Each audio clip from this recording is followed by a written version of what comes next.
Everyone had a different experience of Maharaj Ji's presence, and thus each person recounts a different story today. पूज्य बाबा जी महाराज जब प्रातः समय स्नान करते थे तो विशेष बात ये होती थी कि उनका शरीर तो भीगता था लेकिन उनका वस्त्र हमेशा सूखा रहता था। एक समय 1000 जगह रह सकते थे, एक रोटी से 1 लाख आदमी को खाना खिला सकते थे। अब एक बहुत बड़े महात्मा 8 संतरे लेकर के आए और बाबा जी के सामने रख दिए, तो बाबा जी ने बांटना हुआ तो 108 आदमियों को उन्होंने संतरा बांट दिया। तो बाबा जी के अधीन प्रकृति थी, जैसे वो चाहते थे वैसा हो जाता था।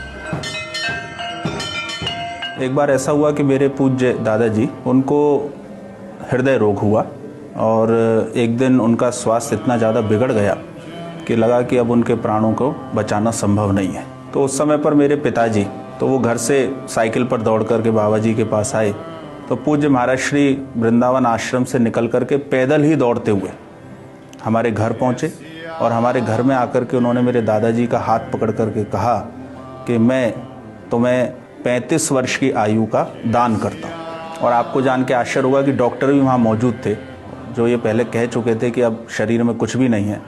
और पूज्य महर्षि ने कहा कि मैं तब तक तुम्हारा हाथ नहीं छोड़ूंगा जब तक तुम ये स्वयं नहीं बोल दोगे कि मेरे हृदय में अब किसी प्रकार का दर्द नहीं है। तो डॉक्टर ने फिर ECG किया और उन्होंने कहा कि अब तो आश्चर्य की बात है कि इनका हृदय 16 वर्ष के बच्चे के समान धड़क रहा है। ये कैसे हो सकता है मैं नहीं जानता, लेकिन पूज्य महाराज श्री ने मेरे दादाजी को प्राण दान दिया था और उस समय उन्होंने जितने वर्ष की आयु के दान का संकल्प किया, मेरे पूज्य दादाजी उस दिन से ठीक उतने ही वर्ष और जीवित रहे।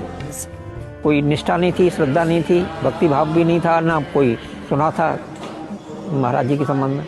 मैंने ये सोचा कि मैं घूमने जा रहा हूँ, इधर न जाकर के इधर घूम आऊँगा और संत के दर्शन से लाभ नहीं भी होगा तो नुकसान भी क्या है। चला आया मैं और मुझे जैसे इलेक्ट्रिक शॉक, कैसे मैं एक्सप्लेन नहीं कर सकता उस भाव को, कुछ अजीब सा महसूस हुआ मुझे। करंट जैसे विद्युत करंट लगता है, वो करंट तो मेरे रहा, ये वाणी वहीं समाप्त हो गई, वो करंट बना रहा है मुझे। अब वो ये भाव आ गया, ये तो मुझे परमात्मा मिल गए, भगवान मिल गए। उसी रात को ये संकल्प हो गया कि इनकी स्तुति करनी है।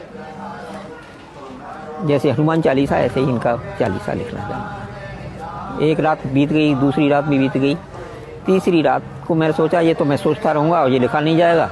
तीसरी रात को मैंने लिखना शुरू कर दिया। बाबा नीव करौरी जी महाराज आज के समय में जितने प्रासंगिक हैं वे आगे आने वाले समय में भी उतने ही प्रासंगिक होंगे और समय काल जितना बीतता हुआ चला जाए उनको कभी भी भुलाया नहीं जा सकता।